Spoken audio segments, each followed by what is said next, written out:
ဆုံးမလို့မရတဲ့ပုဂ္ဂိုလ်လည်းရှိတယ်ဆိုသိရမယ်နော်လူတိုင်းဟာဆုံးမလို့ရတာမဟုတ်ဘူး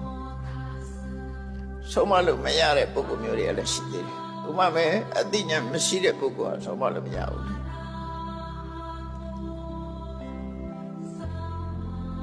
အသိဉာဏ်ရှိတော့လေကိုယ်ထင်ကြီးတဲ့မာနရှိတဲ့ပုဂ္ဂိုလ်ကလည်းဆုံးမလို့မရတဲ့ပုဂ္ဂိုလ်ပဲစိတ်နဲ့စိတ်ထားမကောင်းတဲ့ပုဂ္ဂိုလ်တွေကလည်းပဲဆုံးမလို့ရတဲ့ပုဂ္ဂိုလ်မဟုတ်ဘူးအဲ့တော့လူတိုင်းဟာဆုံးမလို့ရတယ်လို့တော့ဒီလိုမတွေ့နိုင်ဘူးကိုယ်သာသမီတောင်ကိုဆုံးမလို့ရတဲ့သာသမီရှိတယ်ဆုံးမလို့မရတဲ့သာသမီရှိတယ်အဲ့တော့ဒီတရားမှဆိုလိုတာကဆုံးမလို့ရမဲ့ပုဂ္ဂိုလ်တွေကိုဆုံးမတဲ့အခါမှာဆုံးမတဲ့အခါမှာအတော်ဆုံးအထူးချုပ်ဆုံးဖြစ်တယ်လို့မြတ်စွာဘုရားကိုဂုဏ်ပြုထားတဲ့စကားတစ်ခုပဲဒါအဲ့လိုဆုံးမတတ်လို့ပဲတတ္ထာဒေဝမနုဿနာ